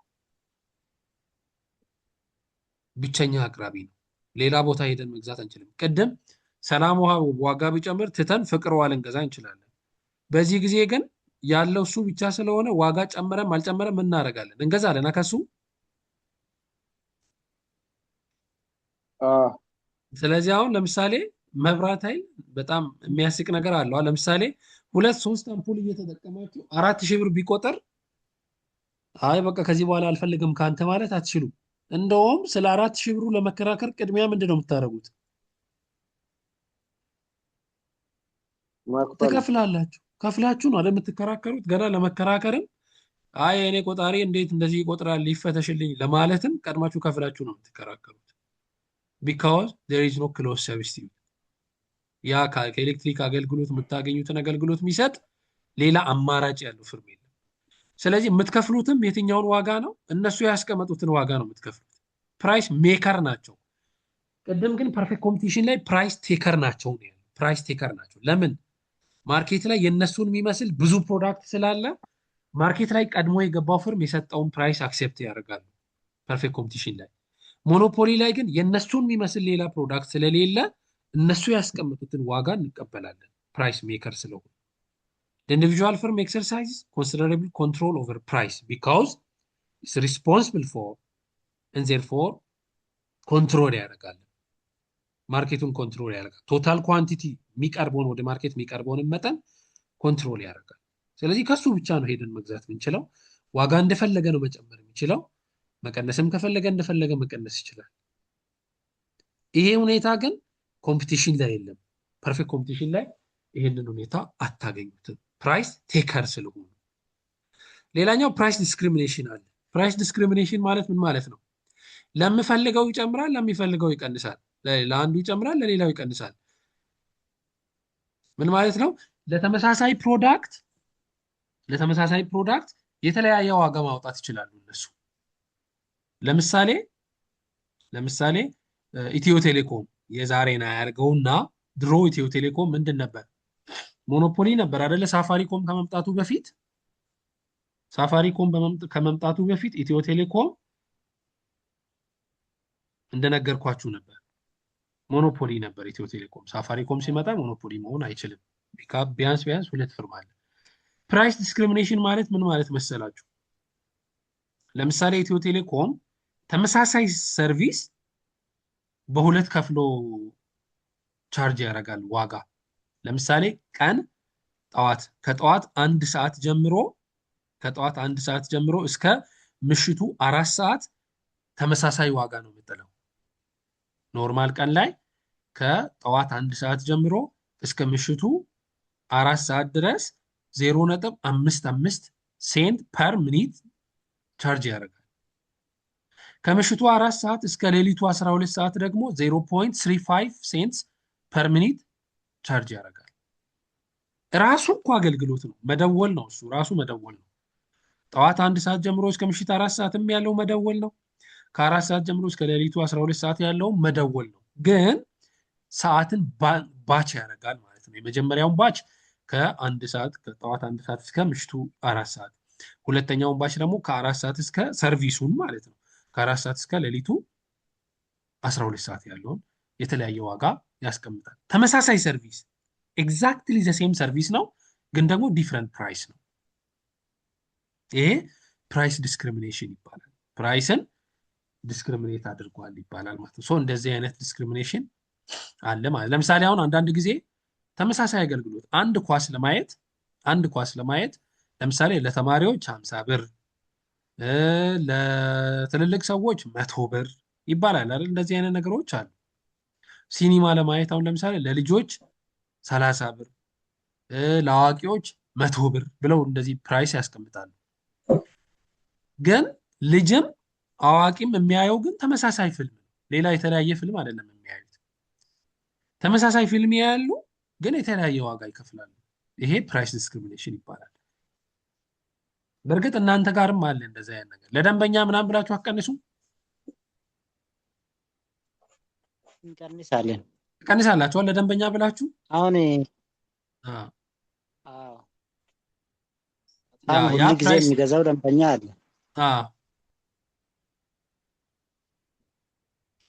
ስለዚህ በብዛት ቢገዛ የሚቀነስ እሱም ራሱ የሚሆን ከሆነ እሱም አንድ ፕራይስ ዲስክሪሚኔሽን ነው። እሱም ባች የምታደርገው ምንድን ነው? በመጠን ትለያያል። ለምሳሌ የበዓል ጊዜ ዲስካውንቶች፣ እነዚህ ነገሮች ተመሳሳይ ፕሮዳክት ላይ የተለያየ ፕራይስ ማስቀመጥ ማለት ነው። ሶ ይሄ ፕራይስ ዲስክሪሚኔሽን ይባላል። ያንን ማድረግ የሚችሉት እነማን ናቸው? ያንን ማድረግ የሚችሉት አሁንም ሞኖፖሊዎች ናቸው። ሞኖፖሊ ብቸኛ አቅራቢ ነው ያን ማድረግ የሚችለው። ፕራይስ ሜከር ጊዜ ዲማንዱ ዳውንዋርድ ነው የሚሆነው። ዳውንዋርድ ስሎፕ ለምንድን ነው ግን? ዳውንዋርድ ስሎፕ የሚሆንበት ምክንያት የፈለገውን ፕራይስ ሴት ስለሚያደርግ ነው። እሱ መቀነስ ይችላል። አሁን ዋጋውን ቀንሶ ሴልሱን መጨመር ይችላል። ሪሌሽንሺፓቸው ኢንቨርስ ነው። ባለፈው ዲማንድ ላይ ይሄን ተምረናል አይደለ? ወይም ፕራይስ ኢንክሪዝ ኳንቲቲ ዲማንድ ምን ያደርጋል? ዲክሪዝ ያደርጋል። ፕራይስ ከጨመረ ኳንቲቲ ዲማንድ ዲክሪዝ ያደርጋል። ኢንቨርስ ነው ሪሌሽንሺፓቸው። ለዛ ነው ዳውንዋርድ ስሎፕ የሆነው። እናያለን በግራፍ አሁን ቀጥለን ከዚህ ስላይድ ቀጥሎ እሱ ነው ያለው። ሌላኛው ሪስትሪክሽን አለው። ቅድም ምን ብለን ነበር? ስለ ኢንትሪ እና ኤግዚት ስናወራ ፍርሞች በቀላሉ ወደ ማርኬት መግባት ይችላሉ፣ በቀላሉ ከማርኬት መውጣት ይችላሉ ብለን ነበር። ሞኖፖሊ ላይ ግን ፍርሞች ወደ ማርኬት መግባት አይችሉም። በማን ይከለከላሉ? አንዳንድ ጊዜ በመንግስት ይከለከላሉ። ለምሳሌ ኢትዮጵያ ኤሌክትሪክ አገልግሎት የሚሰጠውን አገልግሎት እንዳይሰጥ የተከለከለው በመንግስት ነው። መንግስት ነው ሪስትሪክት ያደረገው። ይሄ ሌጋል ሪስትሪክሽን ይባላል።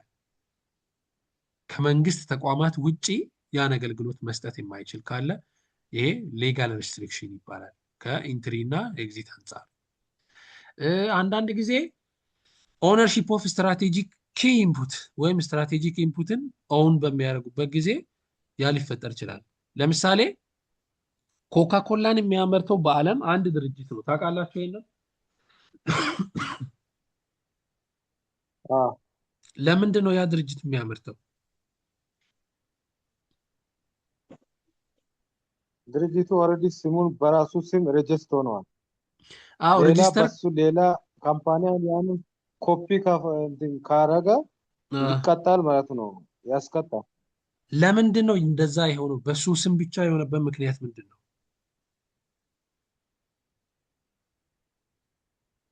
እሺ እኔ ልንገራችሁ። በሱ ስም የሆነበት ምክንያት ምን መሰላችሁ?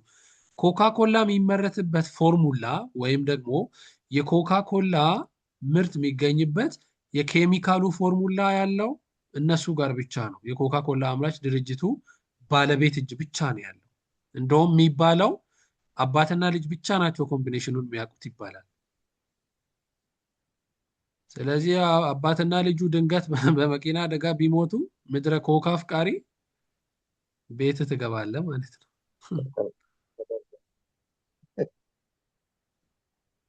ስለዚህ ስትራቴጂክ ኢንፑት ሶሊ ወይም ደግሞ ብቻቸውን እነሱ ስለያዙ የዛ አቅራቢ እነሱ ብቻ ይሆናሉ። ለምሳሌ አምቦ ውሃ የሚባል አለ ኢትዮጵያ ውስጥ ታውቃላችሁ? አምቦ ውሃ ናቹራል ሚኔራል ውሃ ነው። ጋዝም ያለበት ውሃ ነው። አምቦ ውሃ የሚያመርት ሌላ ድርጅት የለም ኢትዮጵያ ውስጥ። ምክንያቱም አምቦ ጠበል የሚባልን ጠበል በብቸኝነት የተቆጣጠረው አሁን አምቦ ውሃ የሚያመርተው ድርጅት ስለሆነ ማለት ነው። ሌላኛው ፓተንት ራይት ነው። ፓተንት ራይት ማለት አንዳንድ ጊዜ የአርት ነገሮች፣ ሙዚቃዎች፣ ፊልሞች፣ መጽሐፍት እነዚህ ያለ አሳታሚ ፍቃድ ማባዛት አይቻልም ይባላል። ኢትዮጵያ ውስጥ አንድ ሰው የፈጠራ ስራ ካመጣ ለ17 ዓመታት የእሱ ብቻ ሆኖ ይቀጥላል ይባላል። በመሀል ፈቅዶ ለሌላ ካልሰጠ ማለት ነው። ግራፍ ስንመለከት ቅድም እንዳላችሁ ዲማንድ ከርቫችን ዳውንዋርድ ስሎፒንግ ነው። ምክንያቱም ፕራይስን እና ኳንቲቲን ኮምፔር ስለሚያደርግ። ስለዚህ አሁን ኳንቲቲ መጨመር በፈለገ ቁጥር እሱ ፕራይስ መቀነስ ይችላል። ኳንቲቲ ኢንክሪዝ ማድረግ ሲፈልግ ፕራይስ መቀነስ ይችላል። ቢካውዝ ሞኖፖሊ ፕራይስ ሜከር ስለሆነ፣ ሞኖፖሊ ፕራይስ ሜክ የሚያደርግ ፍርም ስለሆነ ያንን ማድረግ ይችላል ማለት ነው። ሬቨኑ ላይም ስንመጣ ተመሳሳይ መንገድ ነው እዚህ ጋር የምንከተለው። ከዚህ ጋር የተገናኘ ምንም የተለየ ነገር የለም። ቶታል ሬቨኑ እንደነገርኳችሁ ነው። የቶታል ሴልሱ መጠን ነው። አቨሬጅ ሬቨኑ ያው ቶታል ሬቨኑን ለኳንቲቲ ስናካፍል ነው። ከዛ ውጭ ምንም የተለየ ነገር የለውም። ማርጂናል ሬቨኑም እንደነገርኳችሁ አዲሽናል ሬቨኑ ነው። ተመሳሳይ ነገር ነው እዚህ ጋር የምንመለከተው። ግራፊካሊ ባጭሩ ያንን የሞኖፖሊን ሁኔታ እንደዚህ ማየት እንችላለን። ኦልሬዲ እንዲህ አይነት ሀሳብ ስላየን ምንመጣው ግን እዚህ ጋር ምንድነው የቶታል ሬቨኑ ከርቫችን ፈርስት ኢንክሪዝ ያደርጋል፣ ከዛ ማክሲመም ይደርሳል፣ ከዛ ዲክላይን ማድረግ ይጀምራል። አቨሬጅ ሬቨኑዋችን እንደዚህ እንደምታዩት ነው። ማርጂናል ሬቨኑዋችን ያው እስከ ኔጌቲቭ ድረስ ሁላ ሊሄድ ይችላል ተብሎ ይታሰባል ማለት ነው። ግራፊካሊ እችን እንደዚህ ካየን ብዙ የሚያስወራን ስላልሆነ እዚህ ጋር ስንጨርስና ወደ ሶስተኛው ማርኬት ስትራክቸር እንመጣለን። አሁን አንድ ነገር መርሳት የሌለባችሁ ነገር ሁለቱ ማርኬት ስትራክቸሮች የየራሳቸው የሆነ ባህሪያት አሏቸው ካራክተሪስቲክስ ብለን ያየ ነው ማለት ነው። ለምሳሌ ከነምበር ኦፍ ሴለር እና ባየር አንጻር ፐርፌክት ኮምፒቲሽን ምንድን ነው ያልነው? ዴር አር ላርጅ ነምበር ኦፍ ሴለር ኤንድ ባየር ብለናል። ሞኖፖሊ ላይ ስንመጣ ሲንግል ሴለር እና መኒ ባየር ብለናል አይደል? ከፕራይስ አንጻር ስናይ ፐርፌክት ኮምፒቲሽን ላይ ከፕራይስ አንጻር ስናይ ፕራይስ ቴከር ናቸው። ማርኬት ላይ ያለውን ፕራይስ ቴክ ያደርጋሉ። ሞኖፖሊ ላይስ ፕራይስ ሜክ ያደርጋሉ። ፕራይስ ሴለር ወይ ፕራይስ ሜከር አይደለ? አዎ በራሳቸው የፈለጉትን ያህል ፕራይስ ሜክ ማድረግ ይችላሉ። በዛኛው ላይ ሰብስቲቲዩት አለ፣ በዚህኛው ላይ ሰብስቲቲዩት የለም። ሞኖፖሊ ላይ there is no close substitute ብለናል። የፕሮዳክቱንም አይነት ስናይ ፐርፌክት ኮምፒቲሽን ላይ ፕሮዳክት አይነት ሆሞጂነስ ነው which means exactly the same ነው። when it comes to ሞኖፖሊ ላይ ስንመጣ ግን ዩኒክ ነው። ዩኒክ ማለት ምን ማለት ነው? የትም የማይገኝ እነሱ ጋር ብቻ ያለ ማለት። ኢንትሪ እና ኤግዚትን ስንመለከት ደግሞ ፐርፌክት ኮምፒቲሽን ላይ there are free entry and exit ፍርሞች በቀላሉ ወደ ማርኬት መግባት ይችላሉ፣ በቀላሉ ከማርኬት መውጣት ይችላሉ። when it comes to ሞኖፖሊ ላይ ስንመጣ ግን ፍርሞች በቀላሉ ወደ ማርኬት መግባት አይችሉም። መግባት እንዳይችሉ የሚያደርጉ ሁለት አይነት ምክንያቶች አሉ። አንደኛው ሌጋል ሪስትሪክሽን ነው። መንግስት አይፈቅድም። ለምሳሌ ሌላ ማንኛውም የውጭ ምን የሀገር ውስጥ ድርጅት ተነስቶ የኤሌክትሪክ አገልግሎት ላቅርብ ብሎ ብል መንግስት አይፈቅድም። አለመፍቀድ ብቻ ሳይሆን አቅምም አሁን ግድብ ገድቦ የኤሌክትሪክ አገልግሎት ለማህበረሰቡ ማቅረብ የሚችል የግልም ይሁን የውጭ ድርጅት የለም የትም ሀገር በብዛት። ያንን ማቅረብም ማድረግም የሚችለው ያን ሂውጅ ካፒታል አውጥቶ ማድረግ የሚችለው መንግስት ብቻ ነው። ስለዚህ በብቸኝነት የኤሌክትሪክ አገልግሎት መንግስት ይሰጣል። ሪስትሪክትድ በሪሶርስም ሪስትሪክትድ ነው፣ ሌጋሊም ሪስትሪክትድ ነው። ሌሎች ንግድ ዘርፎች ላይም በእንደዚህ አይነት መንገድ ለምሳሌ ቅድም ኮካኮላን ማንም ሌላ ሰው መጥቶ ማምረት አይችልም። ማይችልበት ምክንያት ግን ሪሶርስ ሪስትሪክትድ ስለሆነ ያ የሚመረትበትን ሪሶርስ የሚያመርተው ሌላ ድርጅት ስላለ ነው ማለት ነው። ስለዚህ አሁን ከነዚህ ከአራቱ ነገሮች አንጻር ነው አሁንም ቀጥሎ ያሉትን ሁለቱንም ማርኬት ስትራክቸሮች ሜዥር የምናደርገው። ሞኖፖሊስቲካሊ ኮምፒቲቲቭ ማርኬት ላይ ስንመጣ ከቃሉም ስንረዳ ስንት አይነት ማርኬት የያዘ ነው? አንደኛ ሞኖፖሊስቲካሊ ይላል አይደለ? ከዛስ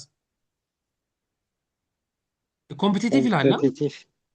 ኮምፒቲቲቭ እና ሞኖፖሊ የሚል ቃል አለው። ስለዚህ ምን እንደሆነ መገመት ይቻላል። እዚህ ጋር አሁን ይሄ የሞኖፖሊ እና የኮምፒቲቲቭ ውህድ ነው ማለት ነው። ይሄ አይመስላችሁም? የሞኖፖሊ እና የኮምፒቲቲቭ ውህድ ነው ብለን መውሰድ እንችላለን ማለት ነው። ይሄ ምክንያቱም ሞኖፖሊስቲካሊ ይላል፣ ይሄ ሞኖፖሊን ይወክላል። ኮምፒቲቲቭ ይላል፣ ይሄ ፐርፌክት ኮምፒቲሽንንም ይወክላል። ስለዚህ የሁለቱ ውህድ ነው ማለት ነው። monopolistic competition describes a market with the following characteristics። እነዚህ ደግሞ ባህሪያት ፕሮዳክት ዲፍሬንሺዬሽን ቅድም አንስተናል። ፐርፌክት ኮምፒቲሽን ላይ ፕሮዳክቱ ምን አይነት ነው? ሆሞጂነስ ነው። ሞኖፖሊ ላይ ዩኒክ ነው። ሞኖፖሊስቲክ ኮምፒቲሽን ላይ ግን ዲፍሬንሺዬትድ ነው ወይም ሄትሮጂነስ ነው። ምን ማለት ነው? each firm produces and supply product that is at least slightly different from those of other firms። ከሌሎች ፍርሞች ለየት ያለበት ምክንያት በስታይል ሊሆን ይችላል፣ በብራንድ ኔም ሊሆን ይችላል፣ በኳሊቲም ሊሆን ይችላል። so different firms produce products like pen, biscuit, soft እነዚህ ነገሮች እነዚህ ነገሮች includes the store that sell different style of clothing, restaurants that sell different kinds of foods, even products like beer that may be at least similar but different in terms of public perception because of advertising and brand names። እሺ ይሄ ማለት ምን ማለት መሰላችሁ? አንድ ድርጅት የሚያመርታቸው ምርቶች ሆነው ስማቸው ግን የተለያየ ፕሮዳክቶች አሉ። አንዳንድ ጊዜ ከዛ የተነሳ በማስታወቂያ ፕሮዳክቶቹ በጣም ልዩ ፕሮዳክቶች አድርገን የምንወስዳቸው ፕሮዳክቶች አሉ። በምን ምክንያት? በማስታወቂያ ምክንያት። እሺ ለምሳሌ እሺ በምን ላስረዳችሁ? እናንተ ሀገር ያሉ እቃዎችን ማቅ ቢሆን በእናንተ ሀገር አረግ ነበር። እሺ በእኛ ሀገር ልንገራችሁ። በእኛ ሀገር ዳይፐር ታውቃላችሁ? ፓምፐርስ ነው የምትሉት መሰለኝ በተለምዶ ፓምፐርስ ወይም ዳይፐርን በሉሽ ታውቃላችሁ? ብራንድ እናንተ ጋር ያሉ ብራንዶች አሉ። ስለዚህ አሁን እኛ ሀገር ላይ ሞር ፌመስ ሁለት ብራንድ አለ። ምን ይባላል? ዶክተር ኤስ እና ምንድን ነበር ያኛው? ጉድ ቤቢ እና ዶክተር ኤክስ የሚባሉ ሁለት የዳይፐር ብራንዶች አሉ። ዶክተር ኤስም ጉድ ቤቢም የሚመረቱት በአንድ ድርጅት ነው። ዶክተር ኤስም ጉድ ቤቢም የሚመረቱት በአንድ ድርጅት ነው። በሰው ማይንድ ላይ ግን ዶክተር ኤስ ሌላ ድርጅት የሚያመርት ነገር ነው የሚመስለው። ጉድ ቤቢም ደግሞ የሌላ ድርጅት ፕሮዳክት ነው የሚመስለው። ዲስ ካይንድ ኦፍ ዲፍሬንሺዬሽን ምን ይባላል? ፌንስድ ዲፍሬንሺዬሽን ወይም አርቲፊሻል ዲፍሬንሺዬሽን። ፕሮዳክቱ ራሱ ተመሳሳይ ፕሮዳክት ነው፣ ግን ስማቸው ይለያያል። ለምሳሌ ከሳሙናም አንጻር ማየት እንችላለን። የተለያየ ስም ያላቸው ሳሙናዎች አሉ። ለምሳሌ ቲቲኬ የሚባል ኢንዱስትሪስ ኢትዮጵያ ውስጥ የሚያመርታቸው 3 አይነት ሳሙና አይነቶች አሉ። ስካይ ሳሙና እና ሌላ አንድ ስማቸውን ረሳው፣ ሌላ ብራንድ በተለያዩ በ3 አይነት ብራንዶች ያመርታል። ሳሙናዎቹ ከስማቸው አንጻር ስናይ ሌላ ነገር ነው የሚመስሉ፣ ነገር ግን አንድ ድርጅት ነው የሚያመርታቸው ማለት ነው። ለምሳሌ ከቢስኩትም አንጻር ስንመለከት ብዙ አይነት ብስኩቶች አሉ፣ ግን አንድ ድርጅት የሚያመርታቸው ማለት ነው። ለምሳሌ ወተቶች አሉ፣ የታሸጉ ወተቶች አንድ ድርጅት ነው የሚያመርታቸው፣ ግን የተለያየ ስም ያላቸው። ይሄ ፕሮዳክት ዲፍሬንሺዬሽን ይባላል። ፕሮዳክቶቹ ያው ናቸው፣ ግን ፕሮዳክት ኔማቸው የተለያየ ነው። ወተቱ ለምሳሌ ቅድም ብያቸዋለሁ፣ ራሱ ወተት ነው፣ ግን ስማቸው የተለያየ ነው። በእንደዚህ አይነት ዲፍሬንሺዬት ስናደርግ ፕሮዳክት ዲፍሬንሺዬሽን ይባላል። ከሴለርስ ኤንድ ባየርስ አንጻር ስናይ መኒ ሴለርስ ኤንድ ባየርስ፣ ነገር ግን የፐርፌክት ኮምፒቲቲቭን ያህል ሳይሆን ሪላቲቭሊ ከፐርፌክት ኮምፒቲሽን የቀነሰ ግን ደግሞ ከሞኖፖሊ በሚበልጥ መኒ ሴለር እና ባየር ያለበት ነው ብለን እንወስዳለን። ከኢንትሪ እና ኤግዚት አንጻርም ፍሪ ኢንትሪ ኤንድ ኤግዚት ነው ያለው።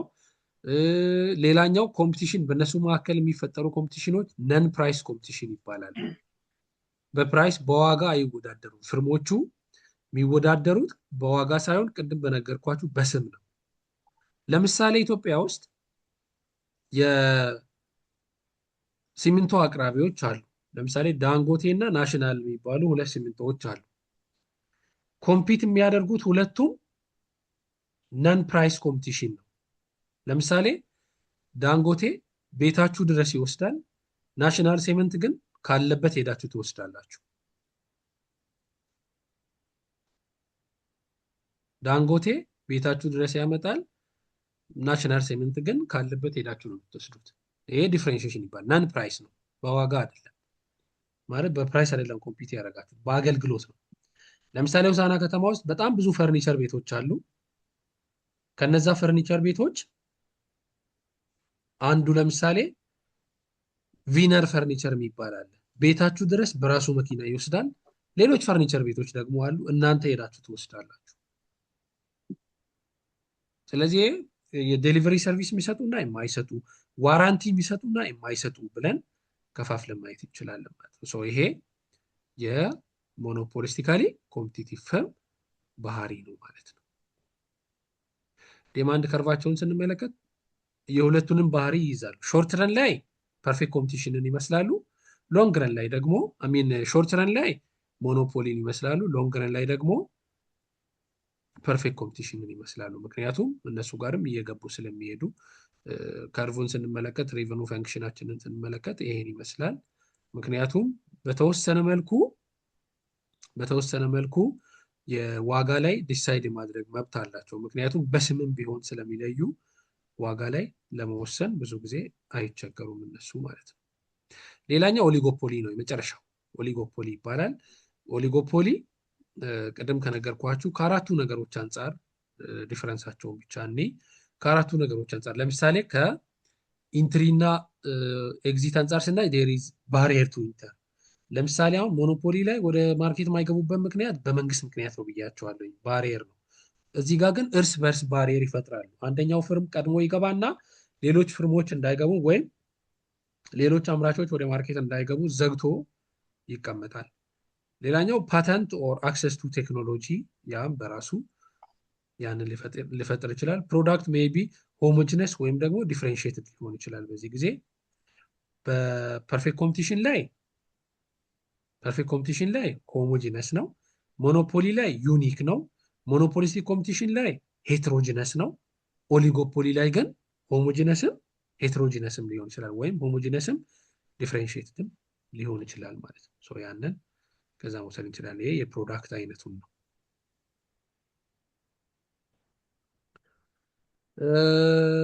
ሌላ ኢንተርዲፐንደንስ ማለት በፍርሞቹ መካከል ያለው አንዱ በሌላኛው ዲሲሽን ላይ ያለው ኢምፓክት ነው። ስለዚህ ፍርሞች ኢንተርዲፐንደንት ናቸው። የፍርም ኤ እንቅስቃሴ የፍርም ቢ እንቅስቃሴን ሀርት ያደርጋል ወይም ሊጎዳ ይችላል ማለት ነው። እርስ በርስ ሊጎዳዱ ይችላሉ። ዴማንድን እና ሬቨኑ ፈንክሽናቸውን ስና አዝ ሪዛልት ኦፍ ፕሮዳክት ዲፍሬንሺዬሽን ካራክተሪስቲክስ ኦፍ አን ኦሊጎፖሊ ማርኬት ፈርምስ አር ፕራይስ ሜከር ሊሆኑ ይችላሉ። ኢች ፈርምስ ፌስ ዳውንዋርድ ስሎፒንግ ዴማንድ ከርቭ፣ የሞኖፖሊ አይነት ዴማንድ ከርቭ ፌስ ሊያደርጉ ይችላሉ። እንደ ሌሎቹ ቅድም የነገርኳችሁ የሬቨኑ ከርቭን በዛው ተመሳሳይ ነገር ነው ማለት ነው ይዞ የሚሄደው። ይሄን ይመስላል የዛሬው ክላሳችን። ያልገባችሁ ነገር ካለ ጥያቄ ማንሳት ትችላላችሁ። ስለዚህ አራት አይነት ማርኬት ስትራክቸር በአራት መመዘኛዎች ዲስከስ አድርገናል እዚህኛው ቻፕተር ላይ ኢን ተርምስ ኦፍ ኢንትሪ ኤንድ ኤግዚት፣ ኢን ተርምስ ኦፍ ነምበር ኦፍ ባየር ኤንድ ሴለርስ፣ ኢን ተርምስ ኦፍ ፓወር ኦን ፕራይስ እና ኢን ተርምስ ኦፍ ፕሮዳክት ታይፕ በአራቱ ነገሮች ላይ ተመስርተን ያንን አይተናል ማለት ነው። ስለዚህ ጥያቄ ካላችሁ መጠየቅ ትችላላችሁ።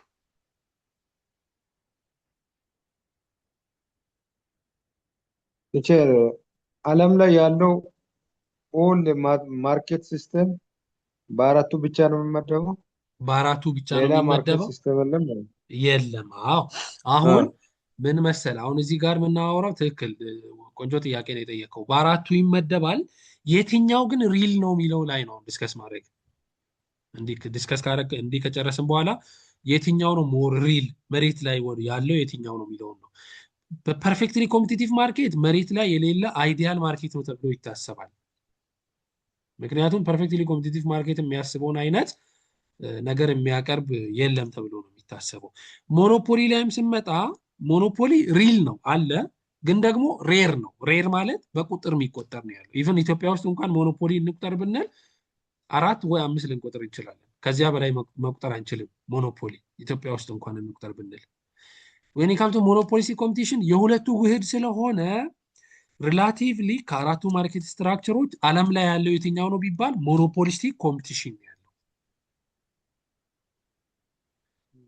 ዓለም ላይ ያለው ማርኬቶች በአጠቃላይ የሚመስሉት ሞኖፖሊስቲክ ኮምፒቲሽን ነው ተብሎ ይታሰባል። በተወሰነ መልኩ ኦሊጎፖሊም አይነት አለ፣ ግን ደግሞ በጣም ትንሽ ነው። ፐርፌክት ኮምፒቲሽን ኦልሞስት አይዲያል ማርኬት ስትራክቸር ነው የሚባለው። ሞኖፖሊም ካለም ሁሉም ሀገር ላይ ሞኖፖሊ ራሱ በጣም ትንሽ ነው። ስለዚህ በጣም ዶሚናንት ማርኬት ስትራክቸሮቻችን ማለት ወይም ዶሚናንት ማርኬት ስትራክቸር የምንለው በዓለም አቀፍ ደረጃ መሬት ላይ ያለ ተብሎ የሚታሰበው ሞኖፖሊስቲክ ኮምፒቲሽን ነው ማለት ነው። እና ቅድም ኬኤፍሲ ማለት ኮካ ባለነው ነገር ላይ አሁን እኛ ጋር ኬኤፍሲ የሚባል ማክዶናልድ የሚባል ሌላውን ስፓር የሚባሉ ካፒታል ያሉ ድርጅቶች አሉ። እነዛን አሁን ሌላ ሰው አሁን ስፓር ብሎ ወይ ኬኤፍሲ ብሎ ማክፋት አይችልም። የሚሰራበት ሲስተሞቹን ስላላወቃ ሳይሆን ስሙን ስለያዘ ነው። ፓተንት ብለናል እሱ ስለሆነ ነው እንጂ ያ ባለቤቱ የሚያውቅበት ሌላ ፓስወርድ ይኖራል። ሌላ ነገር ሳይሆን እንትን ነው ያለው በራሱ በህግ ላይ ስላስመዘገበ ድንገት ከታወቀ ማሳገድ ይችላል። ይሄንን ቅድም አይተናል። አንዱ ሞኖፖሊ የሚፈጠርበት አንዱ መንገድ ፓተንት ራይት ነው። ፓተንት ራይት ያልነው አንዱ እሱ ነው። የኮካ ኮላው ፓተንት ራይት ሳይሆን ኬሚካሉ ነው፣ ኢንፑቱ ነው። የነ ማክዶናልድስ ግን ፓተንት ራይት ነው፣ ስማቸው ነው።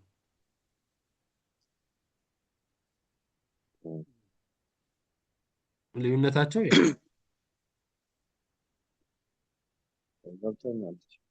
በቃ ጥሩ። ስለዚህ ይሄንን ይመስላል። ጥያቄ ከሌላችሁ የዛሬውን